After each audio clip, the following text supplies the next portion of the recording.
AI is already reshaping productivity, business, and content creation. But over the last few years, some of the biggest AI companies in the world have become obsessed with something much bigger: human biology. There's about 17,080 rare diseases that are known to man. Around 5% have a treatment. And in 2025, the CEO of Google DeepMind said something almost no scientist of his stature has ever said publicly. It takes, 10 years and billions of dollars to design just one drug.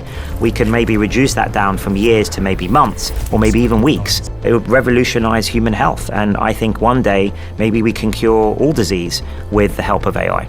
That's an insane thing for one of the most important AI researchers in the world to say out loud. Because once you start talking about curing disease, you inevitably start running into a much bigger question. If AI fundamentally changes medicine, what happens to aging? And this is where the story started getting really strange to me. Because the deeper I went into podcasts, interviews, research papers, and conversations happening around AI and biology, the more I realized this wasn't just a conversation about better medicine. People are starting to seriously talk about extending human lifespan, showing biological aging, and treating parts of the aging process itself. So in this video, I want to explore the real science already happening right now, the breakthroughs pushing medicine forward, the skepticism around all of it, and then finally, using everything we currently know about AI, biotechnology, and longevity research, build the most realistic, optimistic scenario for what human lifespan could actually look like over the next century. Because after researching all of this, I genuinely can't tell whether this is the beginning of the biggest medical revolution in human history, or is Silicon Valley just selling another impossible dream? And this all starts becoming very real with the man who has become the face of modern longevity, Brian Johnson. None of us live forever, except Brian Johnson. He has spent millions of his own dollars to never die. Maybe even cracked the code that limits the human lifespan. The king of longevity, Brian Johnson. If you've spent any time on the internet over the last few years, you've probably seen him. Netflix even made a documentary about him called Don't Die, the Man Who Wants to Live Forever. And online, he's become this strange mix of futurist, biohacker, experiment, meme, and symbol for this growing obsession with hacking longevity. And at first glance, it's honestly hard to know how seriously to take him because he lives his life like a lab rat. It just doesn't seem realistic for normal people like you or me to live our lives like he does, because he follows an extremely strict routine. He eats at controlled times, he takes dozens of supplements, and The Guardian describes him as being wired up to devices monitoring his heart rate, brain waves, all in an effort to slow aging and live longer. Basically, he's turned his entire life into a real-time aging experiment. Initially, I assumed this was just another Silicon Valley optimization obsession, a rich guy trying to hack aging. But then I started digging into the actual results he was publishing. And this is where things started getting harder to dismiss. In the Netflix documentary, Johnson says that after 2 years of his program Blueprint, he reversed his biological age by 5.1 years. He also claims to have 50 perfect biomarkers and 100 biomarkers where he measures younger than his chronological age. The Guardian reported Brian Johnson claims to have reduced his speed of aging to 0.64, or about 7.5 months of biological aging for every calendar year that we experience. But we have to be careful here, because these are Brian Johnson's claims. They are not proof that aging has been solved, and even doctors and scientists featured in his documentary point out the obvious problem. When someone is doing dozens of interventions at once, you cannot easily tell what is actually causing the improvements. But regardless of all of that, Brian Johnson's still pushing the edge of what it means to study aging in real time in public. Whether you find him inspiring, ridiculous, or deeply uncomfortable, we are watching someone attempt something humans have never really done before.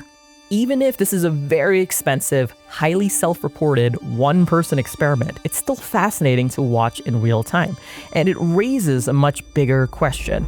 The best use case of AI was to improve human health. It was the moment I'd been waiting for that could achieve something no other system could. I want to use AI as a tool to help us understand the nature of reality around it. Because while Brian Johnson was manually trying to track and optimize his own biology, some of the biggest AI companies in the world were starting to approach the problem from an entirely different direction. By trying to process human biology itself at a scale humans simply can't do on their own. And this is where people like Demis Hassabis enter the story. Because from DeepMind's perspective, AI is not just another software tool. It's potentially a multiplier on scientific discovery itself. And in 2020, DeepMind built an AI system called AlphaFold that solved one of the biggest problems in biology, predicting the shape of proteins. Protein folding is one of these holy grail type problems in biology. We've always hypothesized that AI should be helpful to make these kinds of big scientific breakthroughs more quickly. Now, you could honestly make an entire documentary just on this breakthrough alone, because proteins are involved in almost everything happening inside the human body. They help build cells, repair tissue, fight infections, and regulate huge parts of human biology. But for decades, scientists struggled to predict how proteins would actually fold into their final shape, a problem that researchers had spent 50 years trying to solve. And this matters because protein shape determines protein function, which means understanding protein structure is deeply connected to understanding disease itself. But proteins are unbelievably complex. And for years, scientists had to map these structures manually using techniques like X-ray crystallography and cryo-electron microscopy, which would take months, years, or even decades to fully understand a single structure. Then AlphaFold changed that almost overnight. And in 2024, the Nobel Prize in Chemistry was awarded for breakthroughs in protein research. Half went to David Baker for computational protein design. The other half went jointly to Demis Hassabis and John Jumper for AlphaFold 2. And the Nobel Committee said the system made it possible to predict the structures of essentially all 200 million proteins known to science. And this is where the conversation around AI and medicine started feeling very different to me. Because this wasn't just AI helping humans work faster. This is AI helping humans understand biology faster. And once scientific discovery itself starts accelerating, the implications become massive. Because medicine has always evolved in layers. In the late 1800s and early 1900s, public health dramatically increased survival through sanitation, vaccines, safer food, healthier mothers and babies, and control of infectious diseases. Vaccination alone is estimated by the World Health Organization to have saved at least 154 million lives over the last 50 years. Then throughout the 1920s, 30s, and 40s, industrial medicine began transforming survival itself. Insulin was discovered in 1921 and shifted diabetes from a death sentence into a manageable condition. Penicillin entered mass production in the 1940s and changed infectious disease treatment through its curative effect on bacterial infections. Blood transfusions, medical imaging, and eventually organ transplants completely changed what doctors could treat. Then by the late 20th century, medicine became molecular.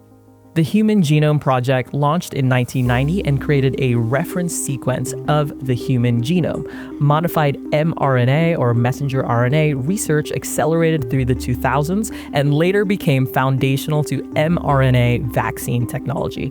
CRISPR became a practical genome editing tool in 2012, and now AI is being added as the next layer. Because medicine has finally become digital enough, data-rich enough, and programmable enough for AI to actually matter. Electronic health record adoption, for example, in US hospitals rose from 28% in 2011 to 96% in 2021. And humans have already radically changed lifespan once before. In 1900, global life expectancy was roughly 32 years. By 2023, it had risen to around 73 years. Which means the real question is no longer, can technology change how long humans live? It already has. The real question is, how much further can this acceleration go? And this is exactly why people like Demis Hassabis are making such aggressive predictions about disease. Because from their perspective, AI isn't just another tool. It's a multiplier on scientific progress itself. And as I mentioned earlier, Hassabis said he believes AI could help cure or eliminate all diseases within the next decade. Now, obviously, that's an extraordinary claim. And plenty of scientists would argue timelines like that are wildly optimistic, even self-serving. But what's difficult to ignore is that medicine really does appear to be accelerating. AI-designed drugs are already entering human clinical trials. In 2025, researchers published results in Nature Medicine from a phase 2 trial involving a drug discovered using generative AI for idiopathic pulmonary fibrosis, which is a progressive lung disease. The FDA has also authorized more than 1,000 AI-enabled medical devices and algorithms for use across healthcare. And when we zoom out, you start realizing the entire model of medicine could be shifting. Because for most of human history, medicine has been reactive. You get sick, you develop symptoms, you go to the doctor, then doctors try to treat the disease, okay? But AI starts opening the door for prediction, earlier detection, personalized treatments, and finding patterns before the body fully breaks down. And that's where you run into a question that sounds almost impossible to ignore. What happens when medicine starts improving faster than humans decline? Because right now there are basically two competing visions of the future emerging around AI and longevity. The optimistic side believes we are entering the early stages of the biggest medical acceleration in human history. But the skeptical side believes Silicon Valley is dramatically overselling timelines that biology may never realistically allow. And honestly, after researching all of this, I can understand both arguments. So let's play devil's advocate for a second, because there's a very tempting version of this conversation where we look at Brian Johnson slowing his biological aging, DeepMind compressing scientific discovery, AI-designed drugs entering clinical trials, and all of these breakthroughs happening faster and faster. And jump straight to humans are about to live forever, but that's not what the evidence says, at least not yet, because there is a skeptical side. The reality is biology is unbelievably complicated. Aging is not one single process that scientists can simply turn off. It's an enormous network involving genetics, inflammation, cellular damage, metabolism, environmental factors, and trade-offs that researchers still don't fully understand. Even Brian Johnson's own results are difficult to isolate scientifically because he's doing dozens of interventions at the same time. And while AI can absolutely accelerate research and discovery, discovering something faster is not the same thing as proving it safely works in humans. Clinical trials still take years, treatments still fail constantly, and there's a long history of Silicon Valley overpromising revolutions long before reality catches up. Even some of the more promising biological aging studies are still relatively modest. In 2025, researchers studying omega-3 supplementation reported measurable slowing in biological aging markers over 3 years. But the effect was measured in months, not decades, and researchers caution that changes in aging clocks do not necessarily prove true age reversal. And honestly, after going through all of this research, I think both sides are probably right about different parts of the story.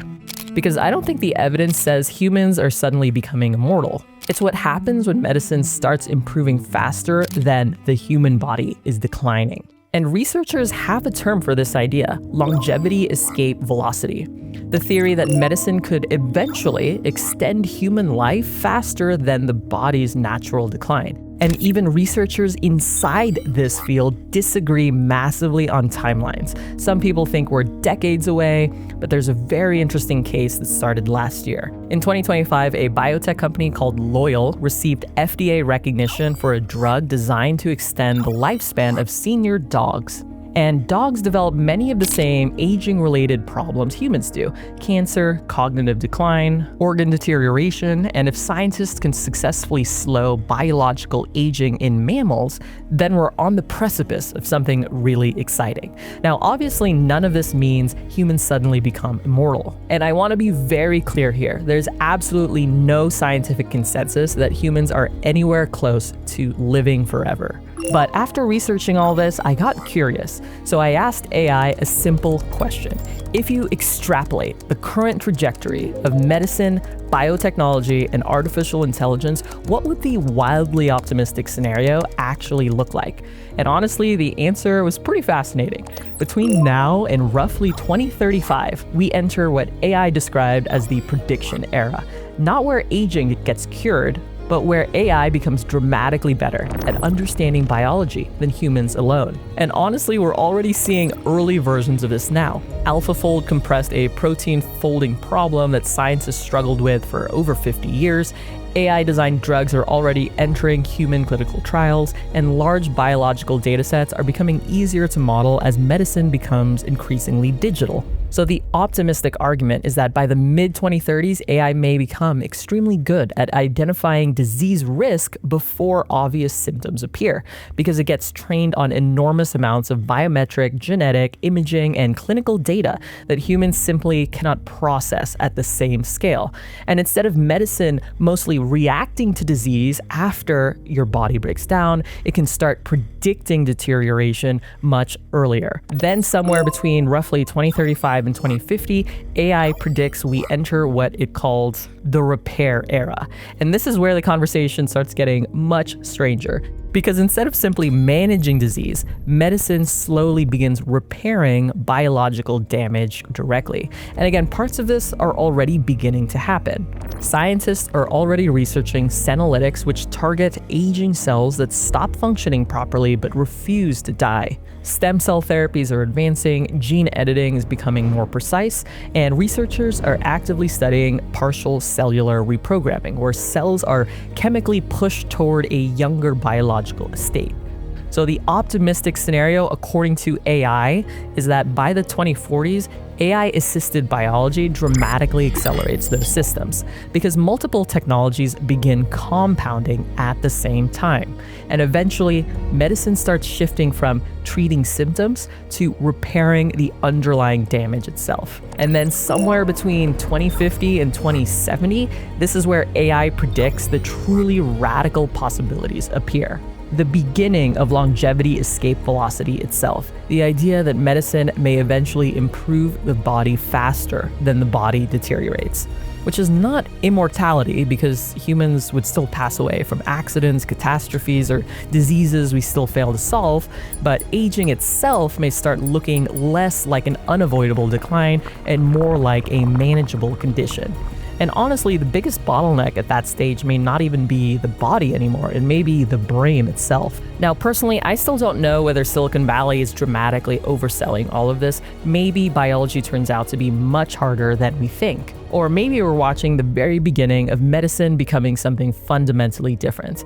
But either way, I think all this is fascinating, and I'm curious to know what you think about everything presented in this video and what you think the wildly optimistic scenario is for slowing down aging or possibly treating it altogether. Let me know what you think in the comments. If you enjoyed this video, hit like, hit subscribe, and hit the notification bell.